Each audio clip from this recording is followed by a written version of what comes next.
Good morning, ladies and gentlemen. I hope you are having a fantastic day. If you're new to the channel, my name is Nirenstein, and this is Vehicle Virgins. If you missed yesterday's video, I took delivery of this Alfa Romeo Stelvio. Let's hop inside, shall we? Why do I have this Stelvio? Well, Alfa Romeo Corporate decided to give me this car for a week to review. So if you have any suggestions on what I should film, leave it in the comment section below. I just realized I have to move the Stelvio out of the way so that I can get the E63 out to go to today's video.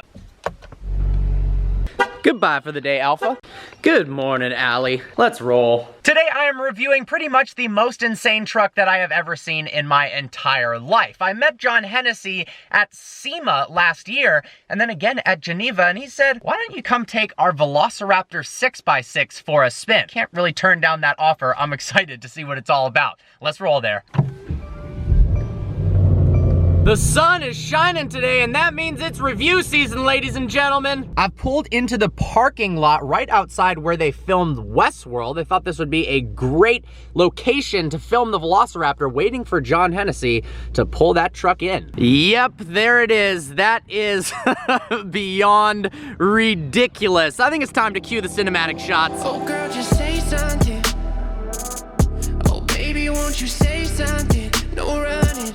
Got me thinking about the state I'm in. Going back to that place we met. Yeah, I've been feeling lost somewhere deep within.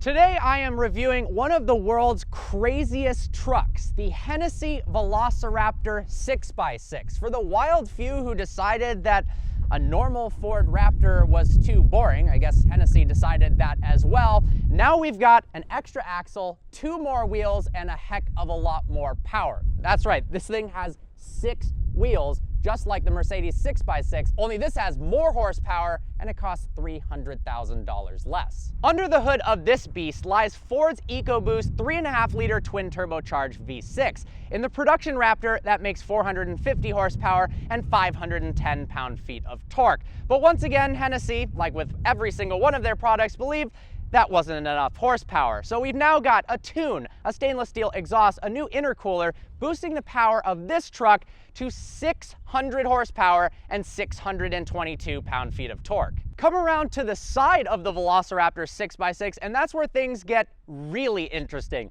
Sure, we have upgraded 20-inch wheels and 37-inch tires, but what you really care about is the extra axle. Now, why would you put 600 horsepower and 6 wheels on a Ford Raptor?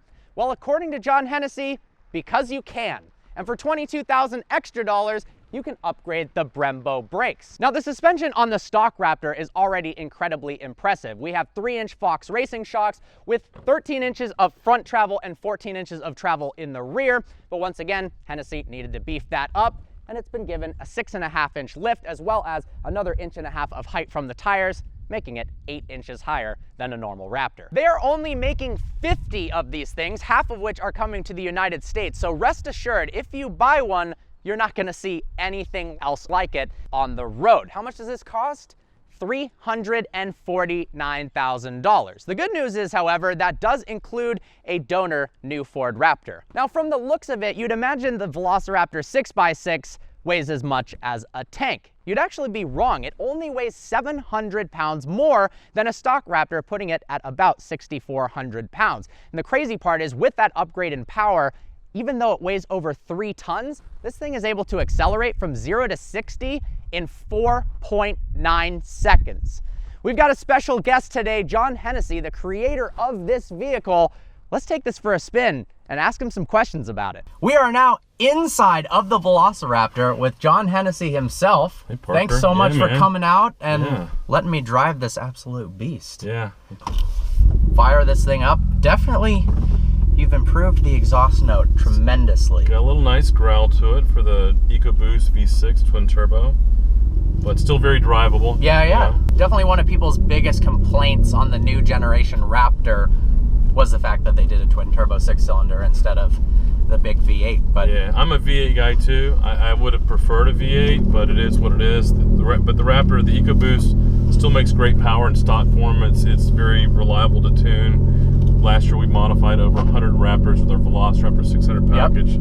Excellent reliability. So the 6x6 you know, has the same engine, and this has plenty of power. This particular vehicle we tested 0 to 60 in 4.9 seconons. So even with the added, which is 1,000 pounds of added weight from the wheels, tires, suspension, and larger rear truck bed. So I guess the question I'm sure you get asked all the time, and I watched a video where you said the reason you did it is because you can. Yeah. But what was the inspiration behind creating a 6-wheel Raptor? Yeah, that's a great question. So we just, by luck, ended up modifying the first Raptor when that came out in 2010. A guy brought us a Raptor. There was nothing in the aftermarket. It had a V8. I said, well, we can probably twin turbo it. Built that. Made over 600 horsepower. Put a dyno video out on YouTube, of all places. And a couple days after we put that out, we got a phone call from the guys at Top Gear USA, and they wanted a truck, so we brought them a truck. Tanner Faust raced this like skydiver guy in the desert, and when that came on TV, this is like 2011, we got like 100 inquiries in an hour. Wow. And so that blew up our Raptor business, again, by no plan at this point. Like, who modifies a pickup truck? Yeah. Why would you modify a pickup truck? You know, the old question's pointless. Well, because we can. And so we saw from 2010 through 2014, we built over 1,000 Velociraptors with the V8. So then the V8 Raptor goes away. We know that we felt pretty good that that a new Raptor was coming. Found out that it had the EcoBoost, and so as it got closer to the production on the 2017s, I thought, you know, I would like to put something out in the media to remind the enthusiasts and the public that we still build the Velociraptor. Yep. So I thought, what's something kind of crazy and extreme? And I thought, you know, Mercedes AMG built that crazy AMG 6x6 truck. And I thought, I wonder what a Raptor would look like if it was a 6x6. So I had my design guy render it up. I'm like, you know what? I talked to my guys in the back. I'm like, yeah, we think we can build that. So we threw the images out on our website and social media, and I think within 2 weeks we got an order. I'm like, okay, well now we have to build it. And so got our team together. It probably took us 10, 11 months to finish the first one that we introduced at SEMA back in November of last year. And then once we put the photos, the videos of the actual vehicle out, this is the third one. We have 10 more in production, and I mean, we're going to build 50 trucks. Yep. And I think, you know, right now we're building about 1 per month, and I think we'll be looking at probably, you know, ramping up to 2 per month. So again, it's something that's very niche. It's very different.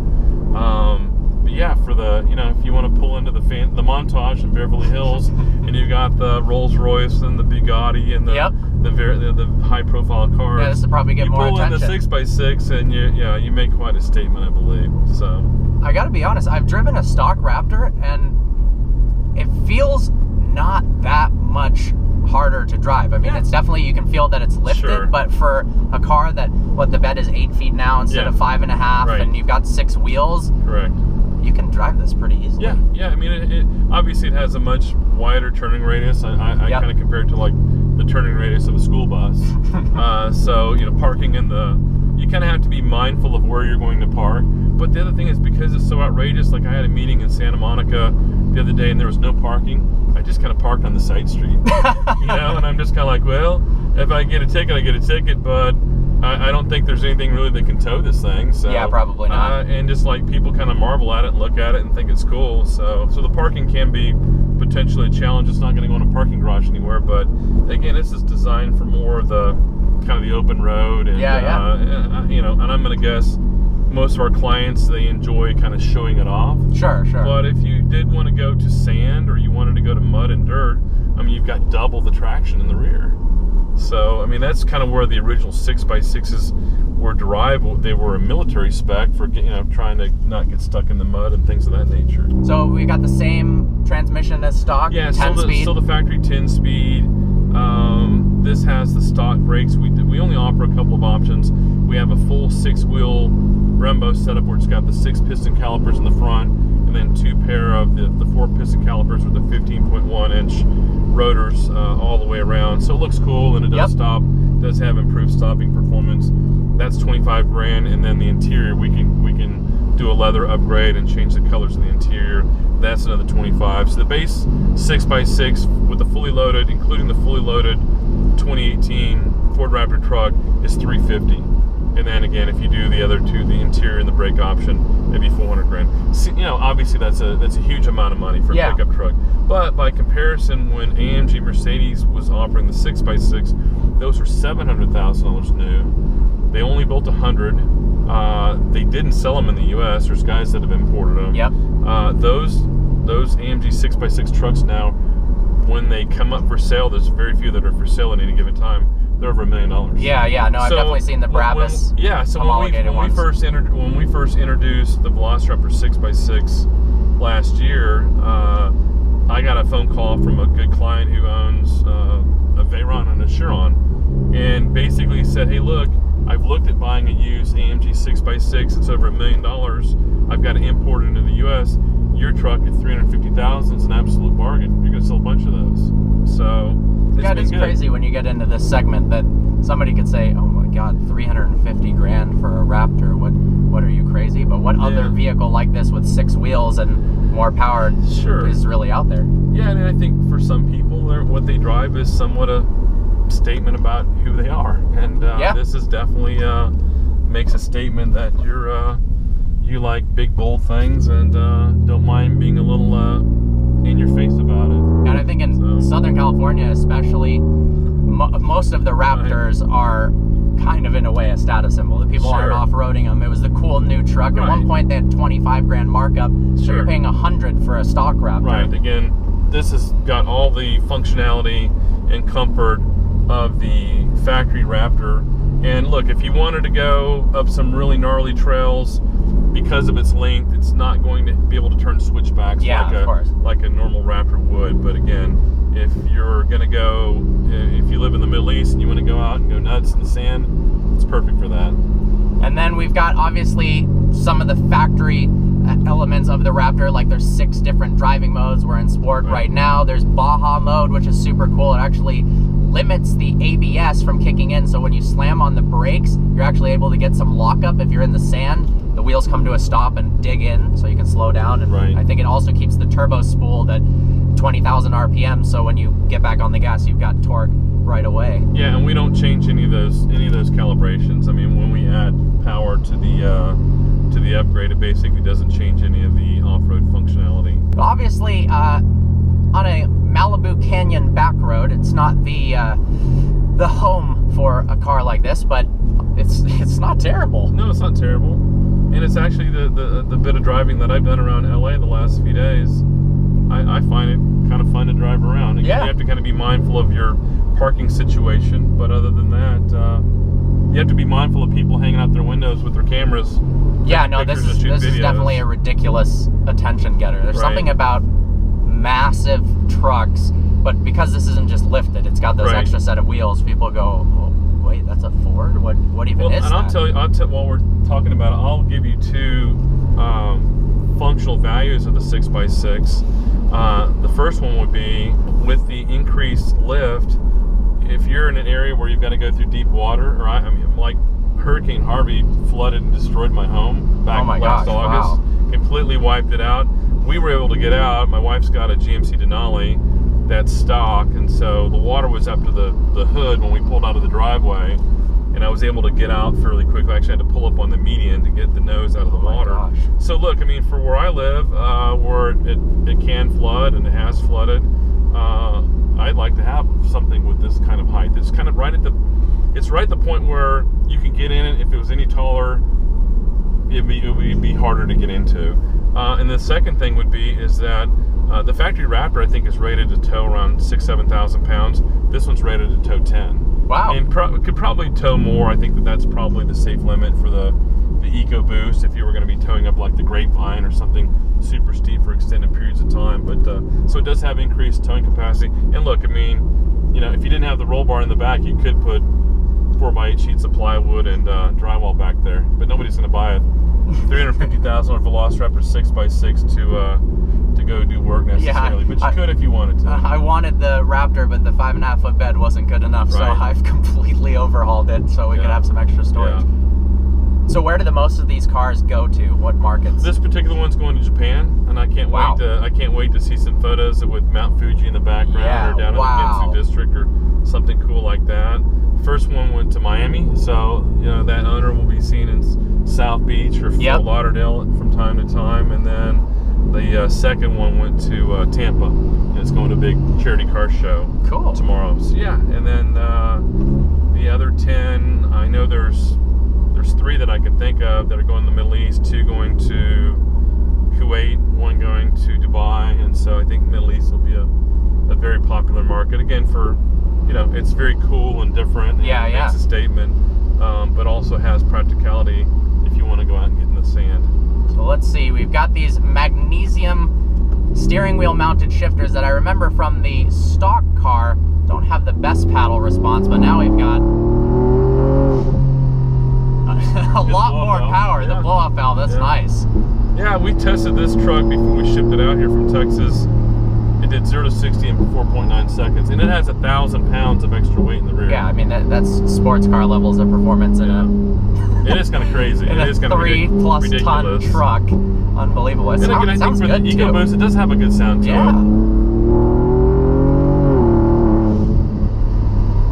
Not bad. Yeah. Well, we get to test the turning radius and also the practicality of being able to run over just random things in the back. We still have the backup camera, which is nice. And you've still got the parking sensors too, so as you get close, it'll beep. But yeah, that wasn't too bad. No, that was pretty impressive. It does sound pretty good, actually. And these motors are very torquey, stock from the factory in the Raptor. And this one, 622 foot-pounds, and that torque's available from about 3,500 RPM, so you don't really have to turn a lot of RPM to get them to go. Yeah, I imagine the non-6x6 version, just the Velociraptor, that's got to be a pretty quick truck. It is, and that's been the most popular vehicle that we built in the last 12 months. We built over 100 of our Velociraptor 600 trucks, so it looks similar to this, not lifted quite as high. It's got the bigger wheels and tires and bumpers and LED lights, which, by the way, I mean, you know, you can't see it because we're driving in the daytime, but the light bar on the roof and the LEDs and the bumper, when they're all on, it's like when you pulled in, it looked crazy. Daytime. It's ridiculous how bright it is. You have to be careful because it would, if you know somebody in oncoming traffic, it would blind them. So you have to be really careful when you're using the lights. But again, another functional feature that we include in a lot of our Velociraptor builds. So how much for people who have a Raptor that don't necessarily want to do the 6x6 but want the 600 horsepower Velociraptor upgrade, how much is that? Sure, so the brand new 2018 Raptor fully loaded in Texas runs about 70. Out here maybe they're still going for a little premium. And then our clients, if they do the Velociraptor 600, that's 20 grand. And then we have what we call our stage 1 off-road package, which is the upgraded front and rear bumpers, the LED lights, the upgraded 20-inch wheels and tires with the 37-inch tires, and a small leveling lift kit in the nose. And that's another $12,500. So our average client is, again, spending in that $32,000 range. So all in, a little over 100 grand. But again, compared to, I don't know, Range Rover, again, G-Wagon, G63, things of that nature, GL63, it's uniquely American, it's cool, it's comfortable, it's practical. It's a good looking truck too. And we build a lot of them. I mean, Texas is kind of the pickup truck capital of the world. But we build Velociraptors for clients all over the U.S. and outside of the U.S. You know, we're grateful to Ford for building a kick-ass truck, and it's just something that I think for a lot of people kind of begs for personalization. And if 450 horsepower is good, then maybe 600 horsepower is better. I agree with that statement. And how about, so the exciting new thing from you guys is the F5. Yes. I can't wait to see that. Any new news or developments on that beast? Sure. Well, one of the things that we announced at Geneva is that the engine spec, it'll be an 8-liter twin-turbo V8. We'll unveil the engine at Pebble Beach in August. We'll have prototypes testing later this year, and we'll begin delivering cars to clients towards the end of next year. 12 of the 24 have been sold. We're only doing 12 for the U.S., 12 for outside the U.S., and I think that our U.S. allocations will be all gone probably by Pebble Beach. So if somebody's listening and wants one, you have to apply. We don't take orders. Our buyers have to apply, and it's we kind of adopted a process like Ford. I know some people don't. Some rich guys don't want to have to apply, but I kind of feel like it's a special car for us. It's our at building our McLaren F1. Sure. And we want to know who our buyers are. And we've been approached by brokers and middlemen, and we don't deal with middlemen. We only want to deal with the end users. So kind of having an understanding of who they are and what they plan to do with the car. Yeah, what's your ideal customer for a car? Well, like that? I mean, look, I think it's cool if you've got somebody that would have a profile of like Jay Leno's Jay Leno, but I'm just saying somebody that will go to car events, cars and coffees, maybe do a charity type of thing. What we really don't want is we don't want a guy that just like puts it in his own little private vault and it never sees the light of day. Yeah. And I've got clients like that, and I'm not saying that we wouldn't sell to that guy, but ultimately if I had to have the choice of the guy that's going to share it with enthusiasts, of course, yeah, versus the guy that's just going to stow it away for an investment or for just so he can have it, I'd kind of go for the guy that's going to have some fun with it and drive it. Yeah, and it's much cooler to see the car out on the road and listen to it than see it in pictures and videos. Well, something that I kind of feel like, is I've been doing this for 27 years now, tuned over, I figure about 10,000 vehicles since 91. And as I get older, I think, I get emails and letters from kids, young guys all the time saying, hey, here's my design, and what do you think about this? And, so I think maybe in our own way, if there's some inspiration that we can offer to somebody else out there that's an enthusiast that aspires to want to create their own car or do their own cool thing. Sure.